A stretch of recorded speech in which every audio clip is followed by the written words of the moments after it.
What's up, everybody? And today we're cracking on with The Chosen Company by any means necessary. This has been an interesting video so far. It's been a lot of build up, a lot of prep. They've managed to get through one trench, so it's going to be interesting to see what happens here. We've got about 40 minutes left, and I'm going to try and finish it in this video.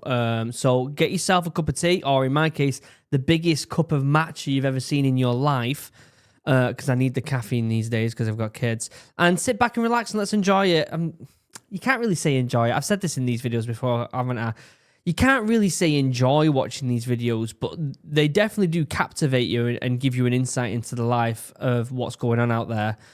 What would you say? You would just say, I mean, the documentary style itself is enjoyable to watch, but not in a sense that the content is enjoyable, more that it's giving you a visceral reaction of the realities. Does that make sense? So no, let's not sit back and enjoy it. Let's watch it, let's analyze it, let's talk about it, and let's get information out there to as many people as possible. As always, when you're watching these videos, please be aware of who you're watching it with, all right? If it's a father or a mother or a brother or a sister or an uncle or a granddad or whatever, be careful, because some of this content can be quite triggering to some people. You know, if you're an ex-vet, if you're ex-serviceman in some way, or servicewoman, whether you're in the police or fire brigade or whatever, or even if you're just a civvy that's been through some crap, please be aware of who you watch this stuff with, all right? We've got to look after each other these days. People in the comments and people around the world or on the internet have a tendency to not look after each other. So let's band together, let's stick together, and let's look after each other's mental health, okay? Before we get started, though, as you can see, we're at 10,883 on the Kickstarter. I want to give a quick shout out to John, Aiden, Philip, J Money, and Andrew for backing the Kickstarter yesterday. We are incredibly close. Let me pull it up real quick. Look at this. Look how close we are.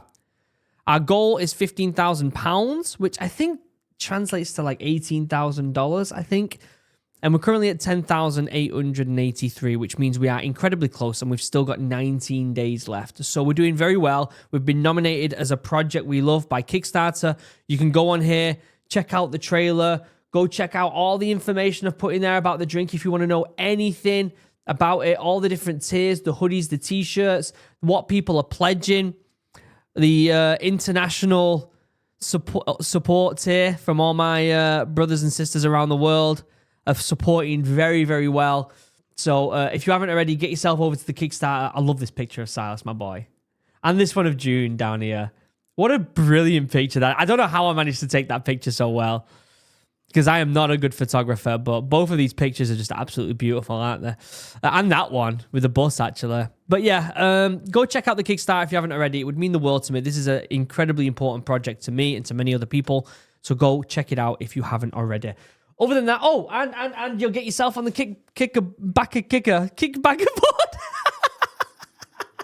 The Kickstarter back aboard. You'll get yourself on the board. People asking, why am I drawing your names in pencil? That's because some people have gone back onto the Kickstarter and made their pledge even bigger and added more money to it. And what I want to do is, if you do that, is be able to rub your name out on the board and make it even bigger. So what will happen is at the end of the Kickstarter, I'll go over everything with a marker.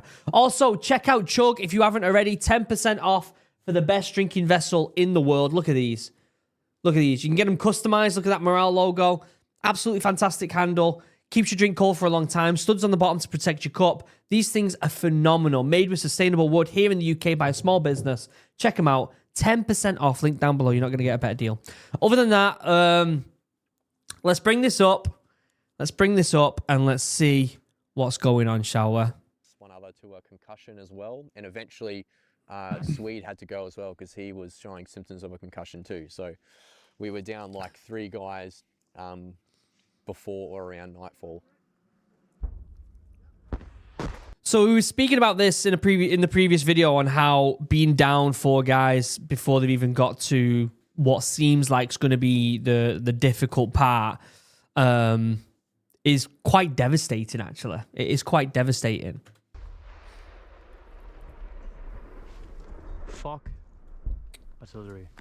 If anyone wants to talk about this footage and what's going on and discuss stuff with me, by the way, I will be live tonight at 8:30 p.m. British Standard Time here on YouTube. I don't know what that is in Eastern Time. I think it's 5 hours ahead, so you're looking at like 3:30, I'm pretty sure, p.m.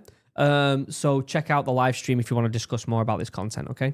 Position Samara, and at this point it's probably like 8 o'clock, still light outside. The Ukrainian commanders keep pushing us on to continue doing daytime, but I kept saying no, we have to wait until nighttime because then the drone threat is almost gone. And drones 100%, like fighting Russians is more like of a battle of skill.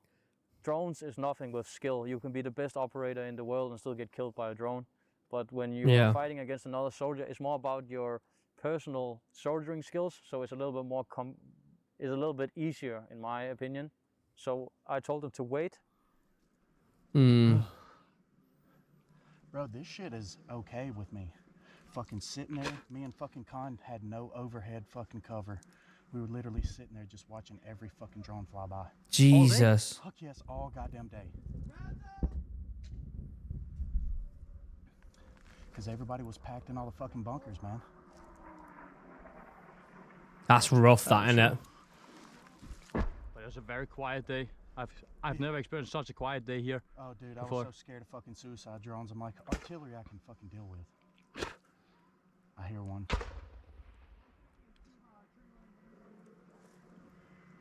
That sounds like a suicide drone. Oh my god, what a horrible sound. I haven't got subtitles on. Let me turn subtitles on for everyone. That's a fucking drone. It's back behind you. Back behind you. Where? Look, you see it?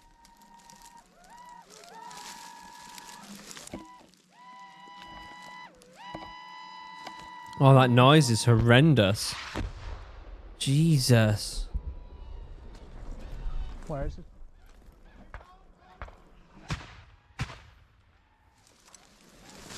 Sheesh. The plan was to wait till nightfall, and then under night vision we would then go attack Samara, because we didn't want to cross that open ground which ran on the southern side of the tree line, in view of the other Russian positions to the south. It's not even just being in view of that, it's being in view of the drones as well, isn't it? I mean, oh my god, warfare these days is insane, isn't it? Do it at night so we could make sure that we weren't at least seen by then. So we waited till nightfall, we set up security. Hold on tight and enjoy the ride. Hmm. Now you got your first experience of artillery. Yeah. What do you think? It's fucking not bad.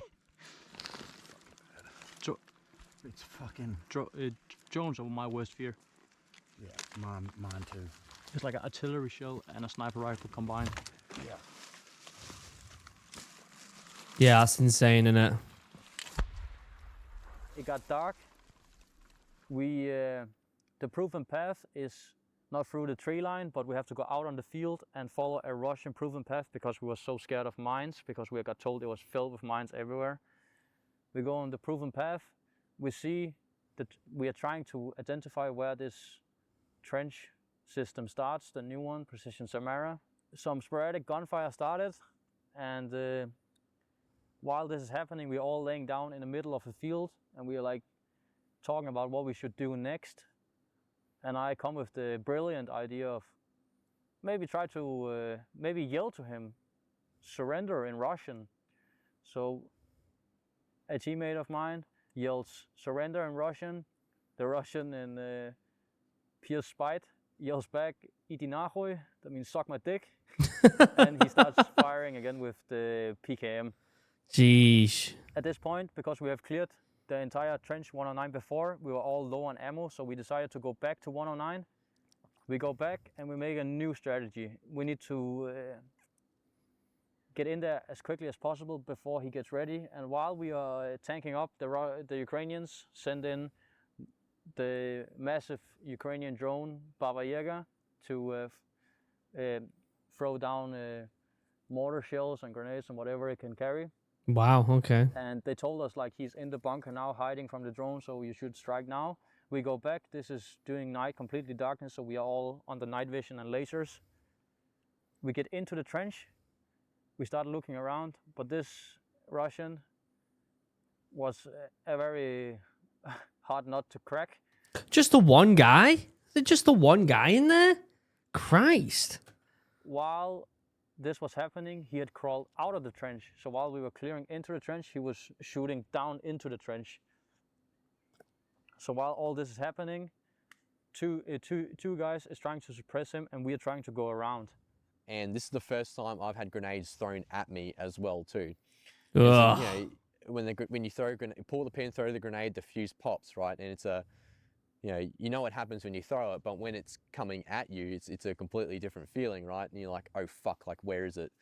And that's the day I found out that Russian F1 grenades, they glow on the night vision. So I just look back and I just see like it almost looks like a candlelight flying towards me. Oh, And it no. flies like this away from my face, and it hits the wall of the trench and thuds down right in front of me. Oh, And my my mate next to me, God. and we hear a pop from the grenade. And he's like, oh shit, get down. And he jumps onto me. The grenade lands behind him somewhere. He jumps onto me and we fall over. And the grenade goes off. And I think his foot and leg are very lightly injured, but he's fine. The first thing he says to me after I just saved his life was, get the fuck off me. Get the fuck off me. And I yelled to him, there was a fucking grenade, you idiot. I don't care, we need to clear this trench. We get up again. So at this stage, we're figuring out, okay, like what can we do? How should we tackle this? And then a drone, so we didn't notice at the time, but a Ukrainian drone came in and dropped a really big bomb on the trench. And we thought it was a Russian mortar because it hadn't come over comms that the Ukrainians were coming to drop a bomb, right? And the bomb went off and we're like, fuck it, like let's withdraw back to 109 again. Jesus. We had Ukrainian drone teams that were able to drop some ordnance on the Russian positions where the Russians were. There must have been a miscommunication in comms, because after the explosion happened, the team then had to make their way back to 109 because it was a very big explosion, and they probably thought that it could have been Russian. We go back, and at this point I've been blown up so many times today that my head is completely out of the game at this point. Yeah. Yeah, this is what, his third time? Third time, right? 3 times he's been blown up, this guy, today?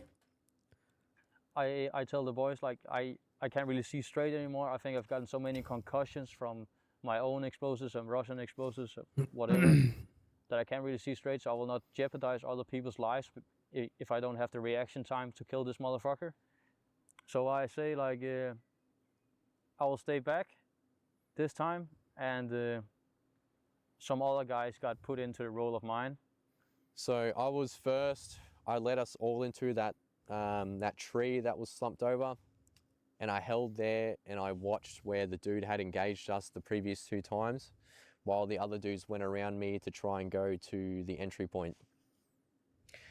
As they crossed the tree, the Russian engaged us again, and then me and my other buddy next to me, who's also Australian, we started engaging this guy so the rest of the team could move into the entry point.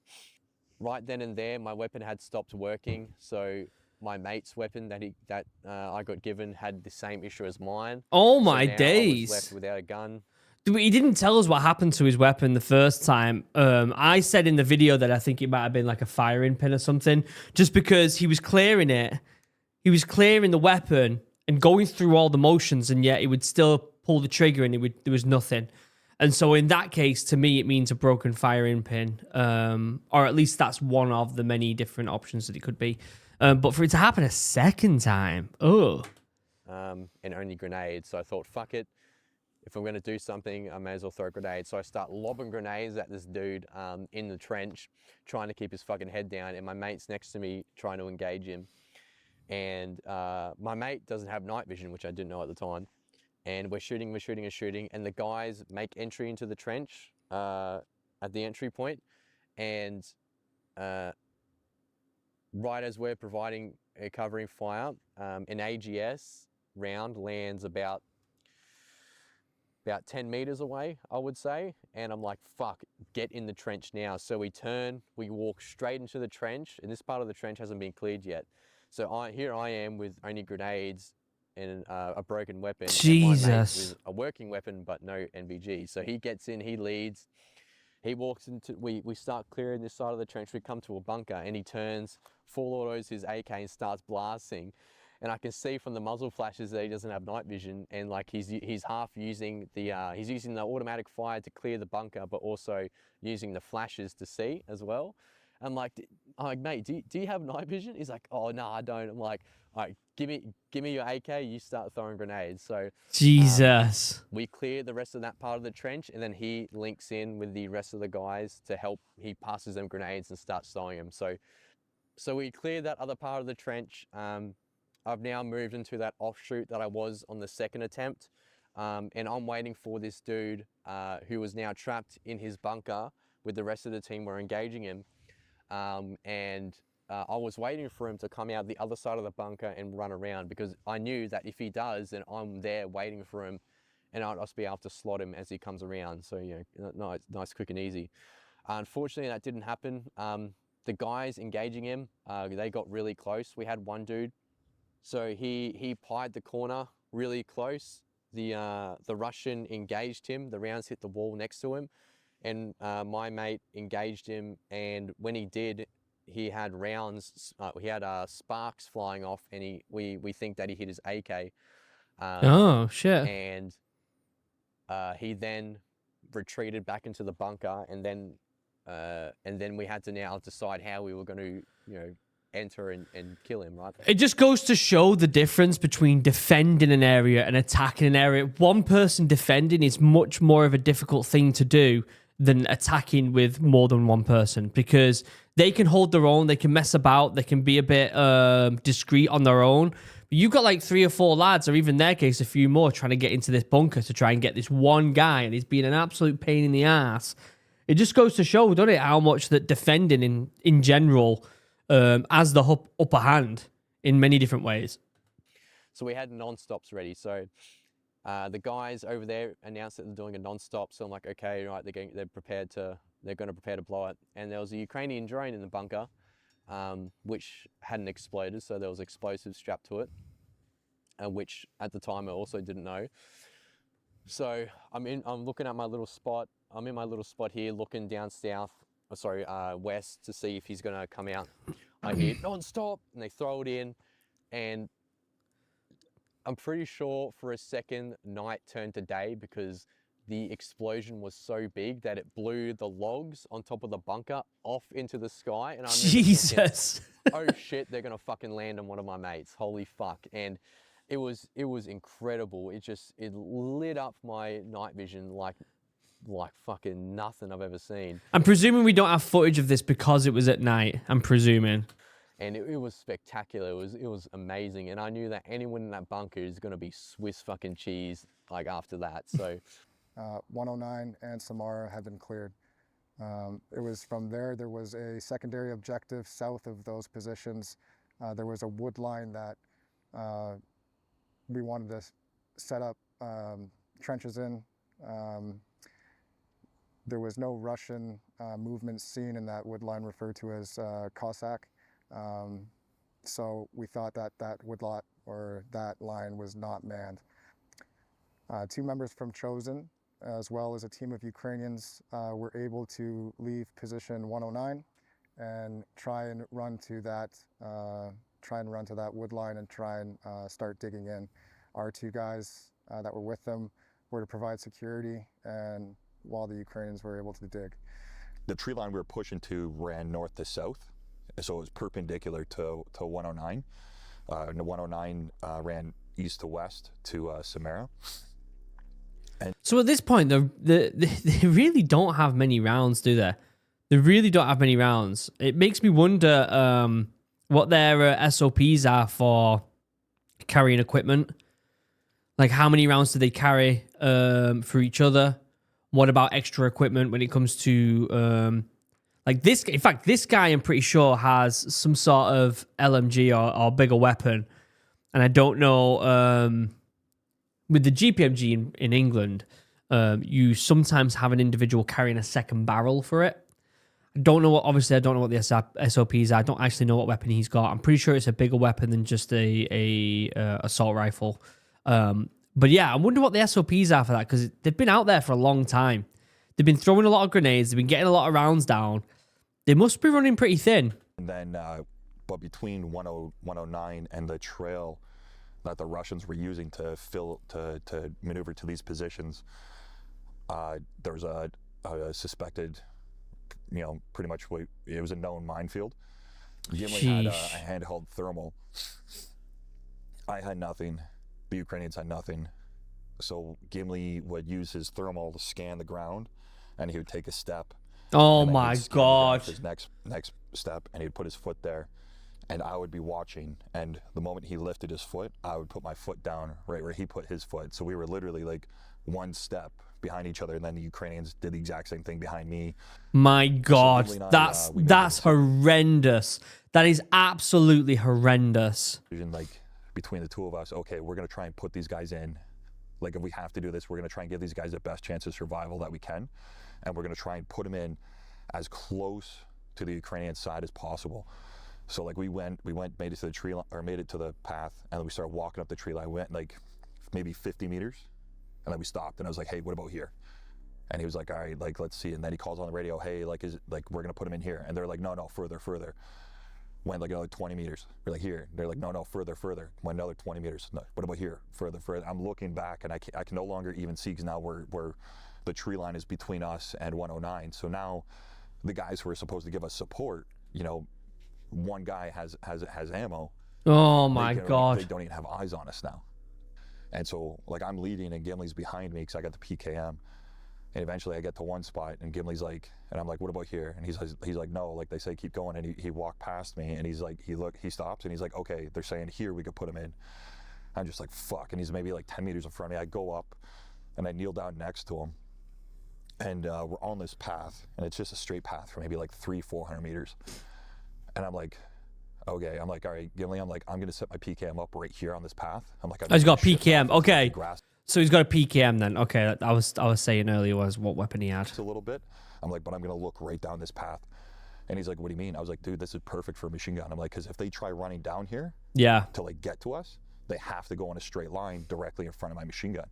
I'm like, this is like a machine gunner's wet dream. It's just a full on, like, the Russians have to run at you in a file. It's like a shitty video game. And he was like, okay. And I'm like, but that means you got to take him into the tree line. I was like, once you're in the tree line, you guys start digging. I'm like, then I can come into the tree line and take up a position in front of you guys. I'm like, but while you guys are starting out, I was like, I got to stay out here. And it kind of sucked, because that means I had no cover from anything. So if a Russian drone or anything came by, I'd be fully exposed. That's a tricky situation, isn't it? Because he is in a good position, but he's also incredibly vulnerable, and all the lads are going off with Gimli. So what can you do?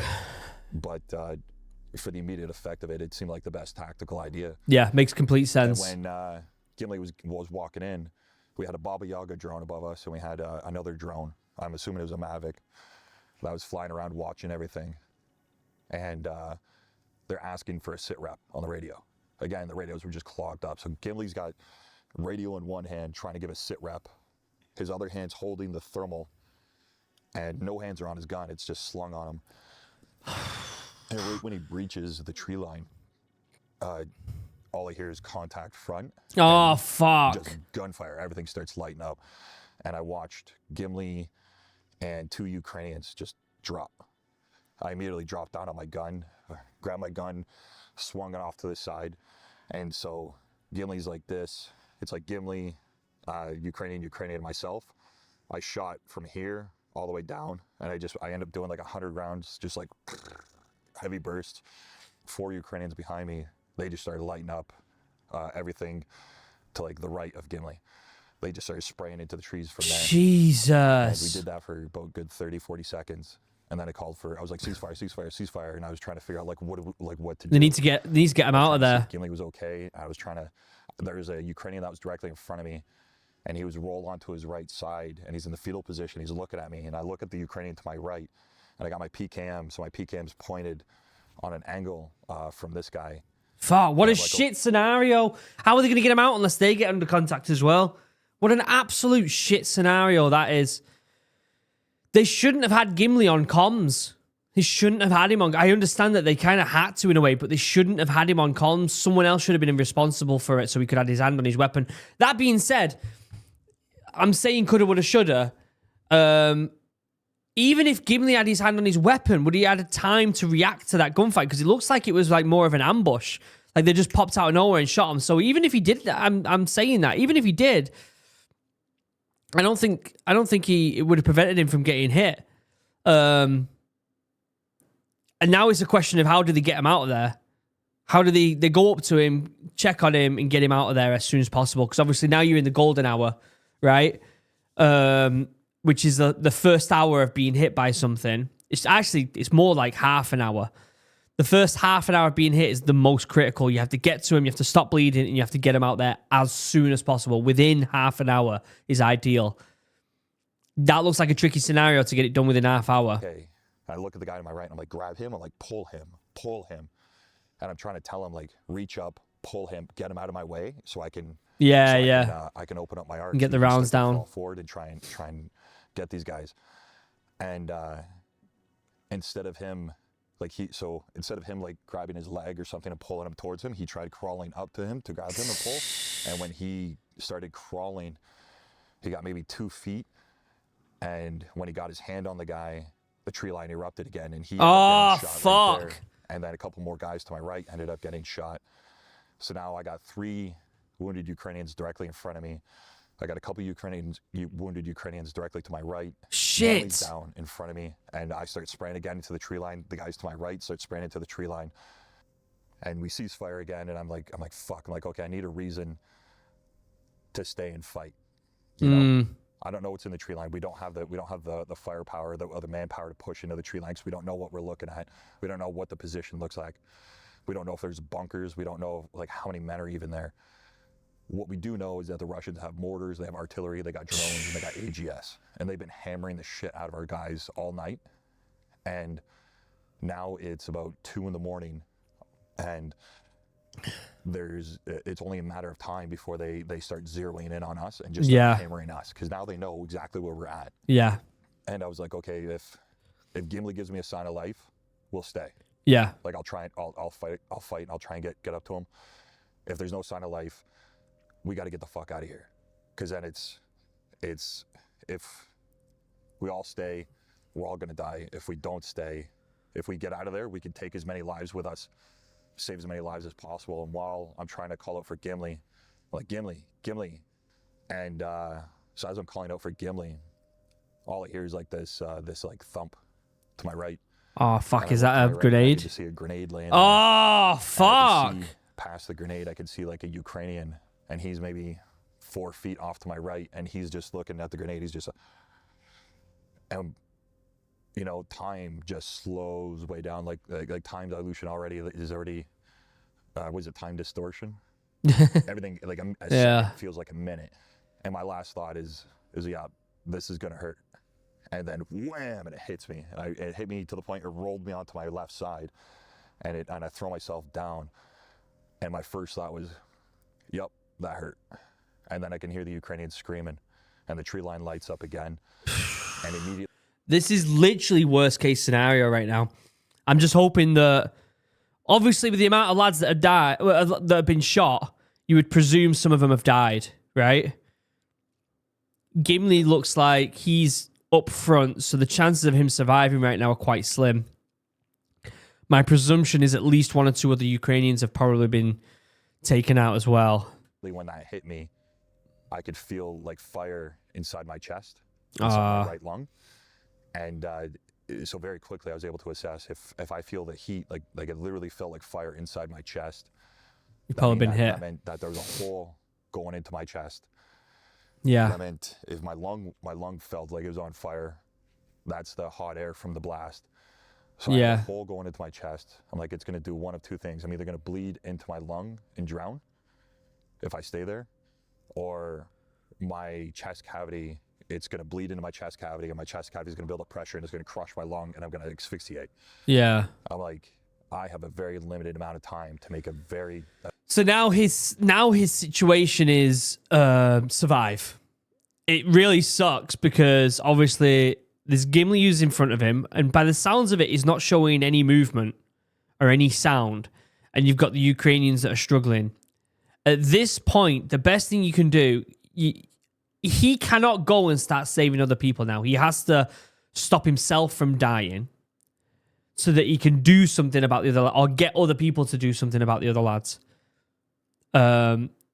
This is absolutely horrendous. a very right choice, a very hard choice to get these guys out of here, because if I die there, if I die there, then those Ukrainians are just going to die next to me because they don't know what to do. Yeah, true. I threw myself up onto my feet and I grabbed the first Ukrainian. I Good snagged him. I lad. was like, let's go, get the fuck out of here, get the fuck out of here. So okay, so I thought it was in a worse state than that. If he's able to get up and move, then grab as many people as you can. I thought it was like in a state where he is in need of help. And I gave him a tug and I ran down the path, and these Ukrainians started following me. And when I ran down to the part of the tree line where we crossed over, like on this path where we crossed over the minefield, I stopped and I seen a couple of the Ukrainians ran past me to go to 107. They just kept going. They just kept running. They went to 107. And I'm running through this minefield, and I'm just like, each step. I'm just like, okay, you're floating. Just think you're floating. Just go. You just got to make it to the trench. You just got to make it to the trench. Each step, I'm just getting one step closer, one step closer, one step closer. And I get to the trench, and I could just see their faces. They're just like looking at me like I'm fucking, they're expecting me at any moment to just explode. And I just like throw myself into the trench, and immediately they start grabbing at my gear, and they're like, you're hit. And I'm like, yeah, I'm hit pretty bad. I'm pretty sure I'm about to die. And they're like, holy fuck. They're like, the medic lifts up my shirt. He's like, you got a hole in your chest. I'm like, yeah. Fuck. Yeah, that's why I'm pretty sure I'm about to die. I'm like, you guys got to help Gimli. Gimli's still out there. I can't get to him. He's in the tree line. He's hit real bad. I can't get to him. He's looking over the rest of my body, and he's like, man, you got a lot of blood coming from your legs. And I was like, what? He's like, yeah, your legs are hit. And I was like, oh, fuck. He's like, hold on, I'm going to put a tourniquet on. I was like, no. I was like, is it arterial? He's like, hold on. He pulls open my legs, and he's like, no, it's not arterial. I was like, then leave it. I was like, even though it's a lot of blood, because there's a lot of holes, I was like, just leave it. I was like, because if you put a tourniquet on it, I can't walk. Yeah. I told him, I was like, I need to move as fast as I can, as far as I can, as fast as I can, while I can. I was like, I don't want to be the guy that. The fact that he's this clear in his mind while he's doing this stuff, this guy's obviously very, very well trained with whatever he is in his past, whatever he's done previous to his service in Ukraine. He's obviously got some very good knowledge on what he needs to do in a situation like this. His thought of, I need to get as far as possible, that's him trying to, that what I was saying, that golden hour, or like I said, the half an hour, that's even more important. That's him being like, I want to make sure that I'm making the most of that first half an hour to get to the destination where I can be seen as best as possible within the quickest time possible. And for him, that's, I need to get myself up and get going. I need to get myself up, not put a tourniquet on his leg so his leg goes numb and he can't walk, but just get as fast as possible, because he doesn't know if these Ukrainian lads are going to be able to do it better than what he would himself if he could just get up and run. Do you get what I'm saying? This guy switched on big time. You need to send out 6 dudes to carry me in a stretcher, so that way a drone can come and smoke me and my friends. Yeah. I was like, let me move as far as I can, as fast as I can. I was like, let me go. Let me go. I hear Dirty P on the radio basically saying, he's wounded and he's coming back to 107 and he's trying to find our position. He bypassed our position and tried to get in on the north side of the bunker.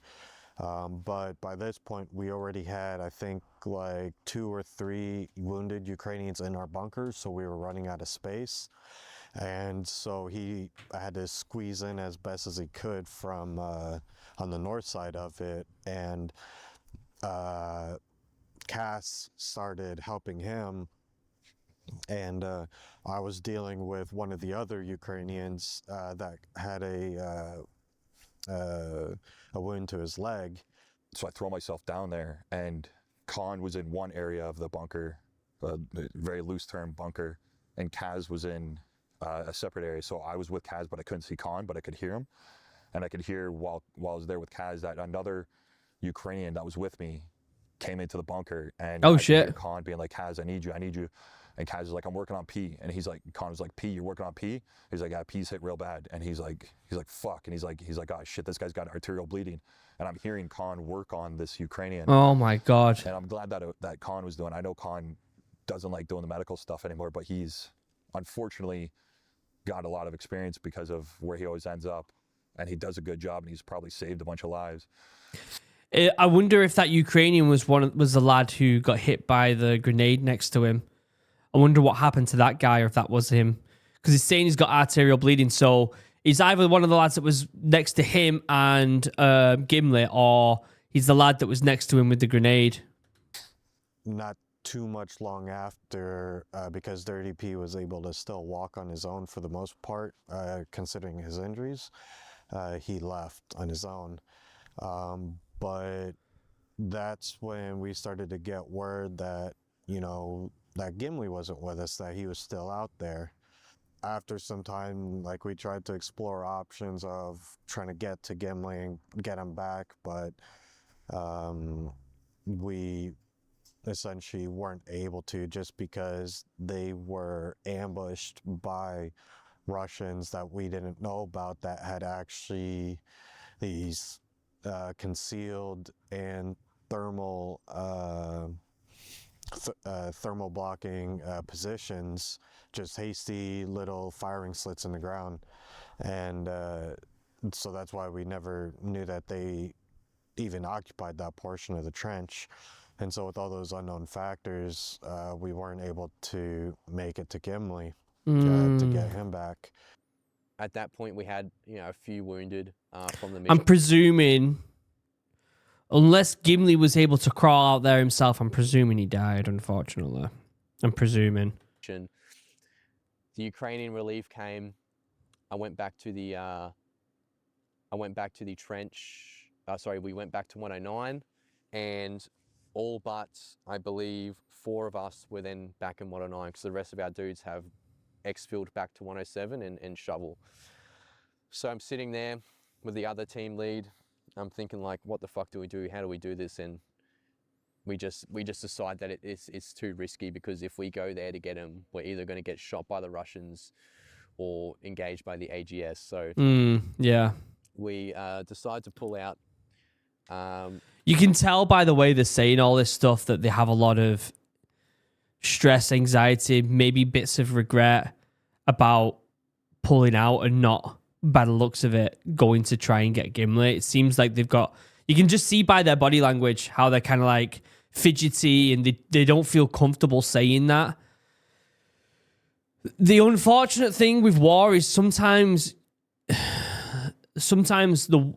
this stuff happens. It does.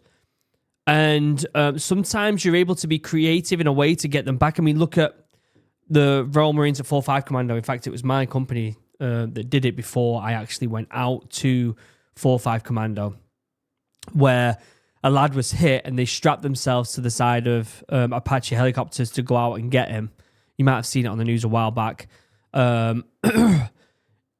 There's creative ways to go and get someone, right? But when you don't have the means to be that creative and you don't have the equipment and support, you have to make these shit decisions. And you can obviously see by the looks of how they're talking about it, they're uncomfortable with this decision. And it fucking sucks, I'm sure. But I just hope they don't, I hope they don't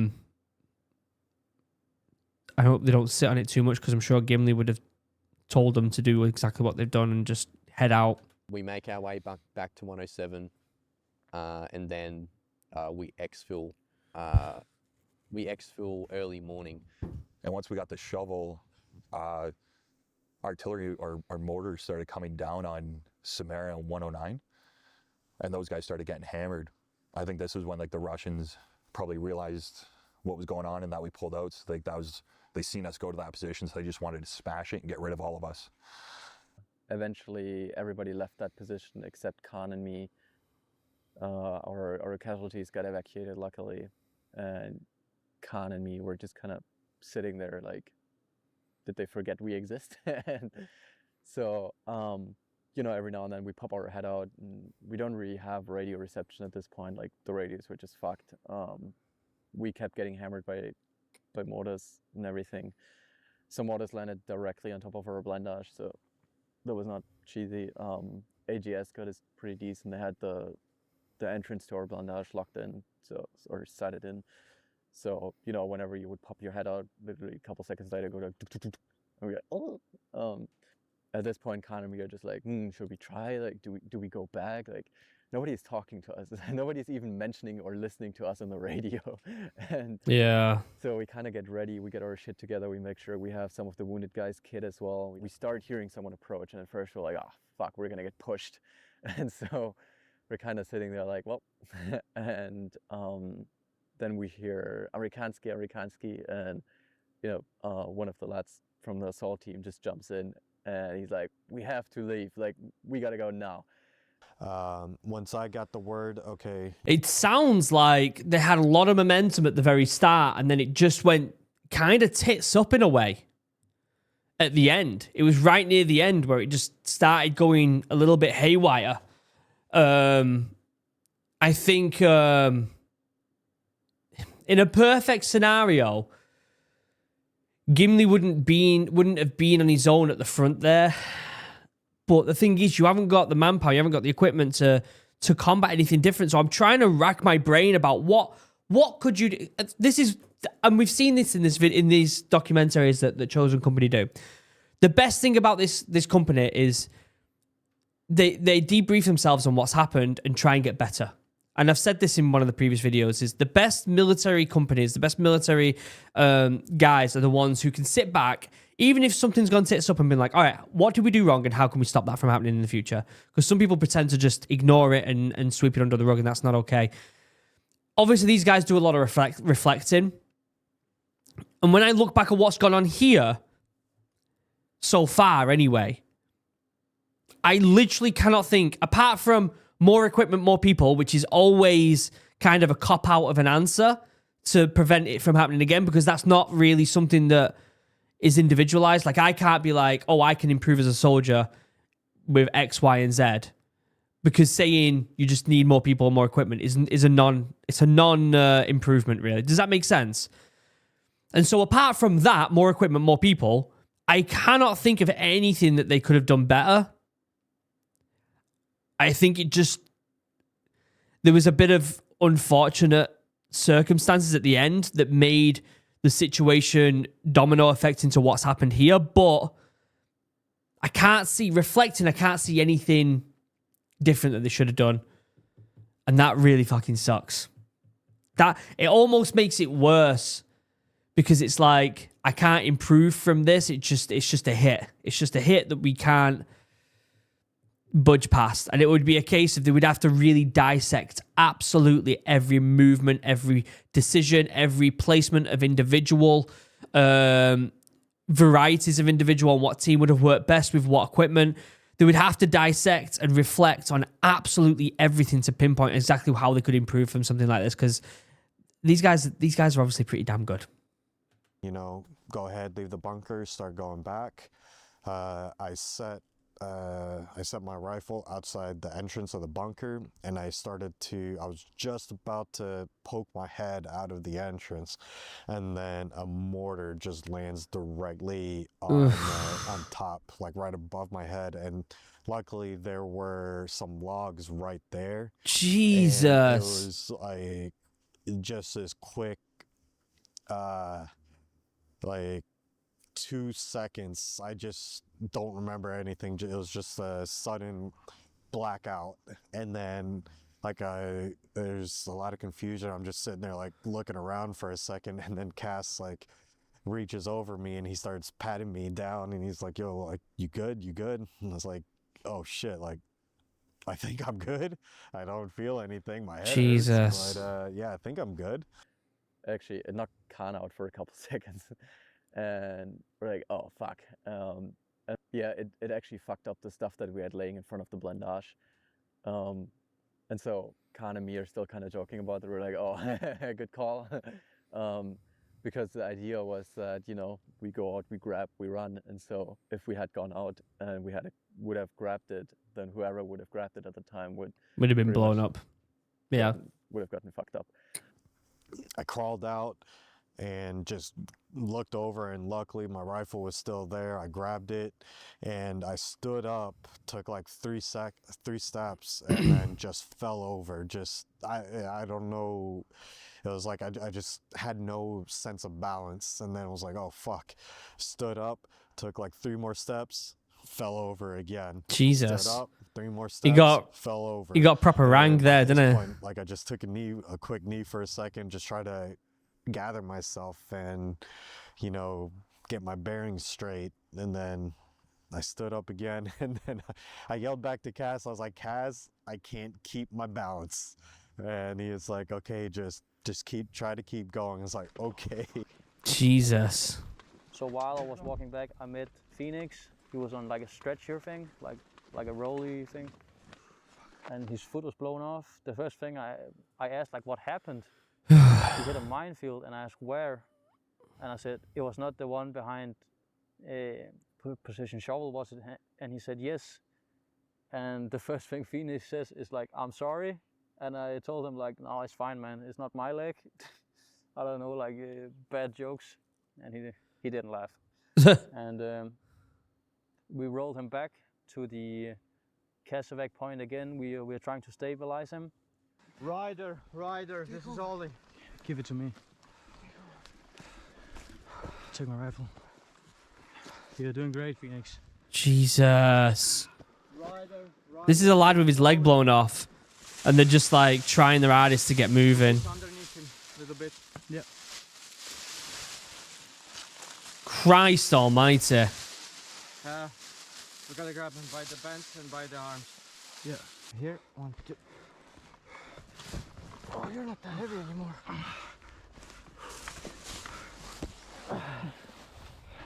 The Humvee is coming now. Yeah. Christ.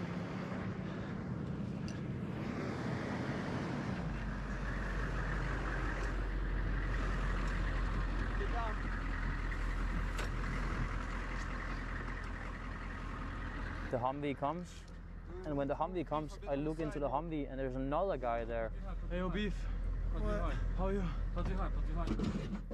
A big American guy called Beef. Beef. He's also missing a leg. So what happened was Phoenix was point man and Beef was right behind him. Phoenix hits the mine. The first thing you do when someone hits a mine is to stand still. But in the fog of war, you have been fighting for so long, and or you just forget. Yeah. Beef runs up to him to help him, and when Beef takes a knee to help him, Beef, what we think is Beef hit the mine with his shin because his foot was still there, but like everything on the heel was like gone. Walk him a bit more. Christ. I'm gonna leave my weapon here.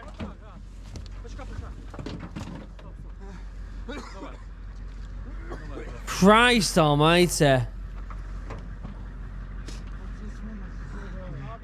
The exfil could have gone smoother, but you know we only lost one on that op, so as unfortunate as it is, but it was a success at the very least. We took 109 in Samara, what we were meant to do, and then the tree line to the south was a nice to have but not a need, essentially. So, and yeah, that's my first time fighting effectively at night. It's definitely an experience. I think fighting at night's probably one of the scariest things I have to do, because even though we did a lot of training in the Royal Marines where you want to kind of fight. If you're assaulting a position, you always want to do it at the most inconvenient time for the person you're going against, right? That's why you'll either do it at the super crack of dawn, like right before night, like the sun comes out, because people are still waking up. They're still kind of shrugging sleep off, and they're still kind of going through their morning routine. Hitting them right then is one of the most important times. If not, excuse me, you do it at night. Like, you do a lot of operations at night. You do a lot of practicing at night, and it's difficult. Like, it's really, really difficult. Like, you're tripping over things, you're falling over things. You've got to become really effective. And I don't, you know, I envy no one that has to go and do that out in Ukraine right now at nighttime, because it's just, I know that the training that I've done shows the difference between day and night, and it's horrendous. We have the advantage with night vision to see. You're still limited in your senses, so Yeah. it's, you know, it's definitely a strange experience and a very scary but exciting one as well. But and I'm in the back of this ambulance, so we get to the hospital, and one of the guys who was originally out there, but he went back in with the first group for a TBI. He brought us like our hospital bags, just like our bags with like our cell phones, clothes, stuff like that. And he told us that the Russians executed Gimli. He was still alive, and they pulled him out of the tree line. They put a bullet in his head, and they did it like in front of a drone. Wow. Yeah. Even to this day, like, I don't know if, like, I know tactically I made the right call, but like camaraderie or emotionally or however you want to put it, like, it doesn't feel like I made the right call.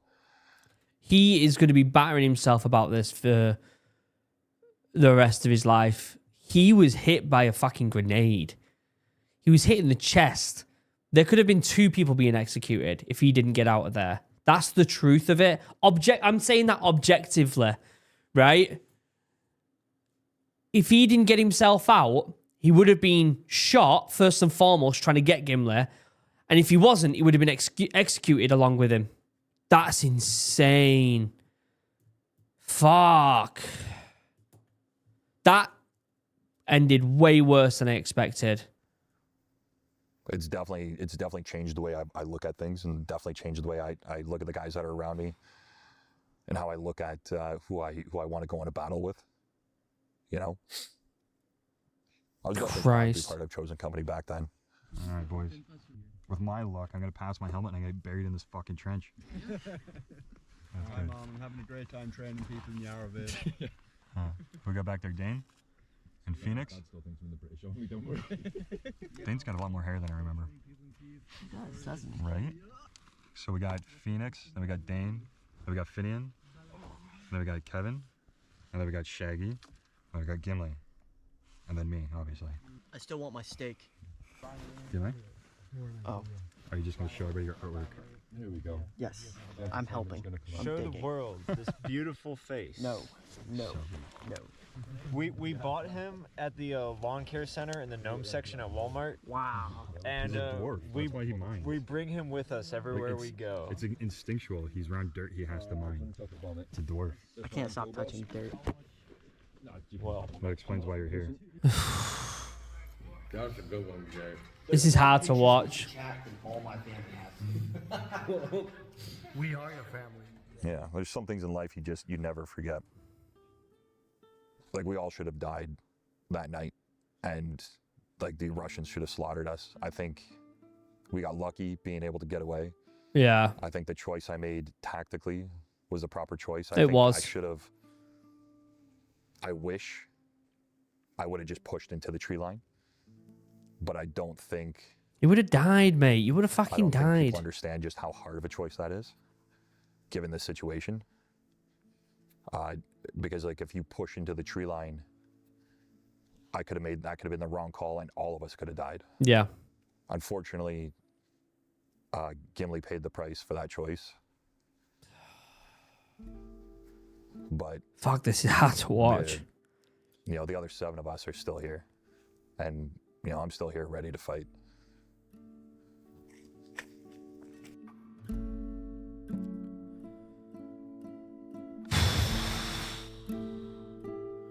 Fuck me.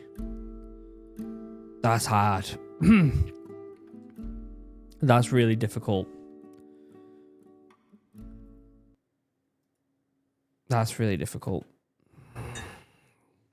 Didn't expect it to end like that. I expected that he died because of just the way that it played out. I didn't expect it to happen the way it did.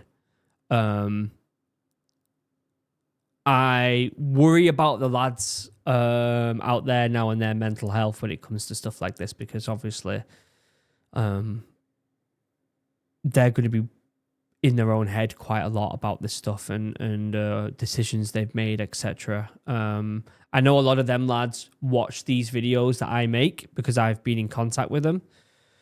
In fact, I'm probably going to DM them right after this video. But yeah, there's really not much that could have been done. I'm going to end the video there. I'm not going to push anything after this. I like watching these videos. At the same time, it's hard to fucking watch them. At the same time, I feel like the word needs, like, this story needs to be told. There's a lot of hate towards what's going on out there right now with the change of administration over in America and the lack of support going on now and all of the above.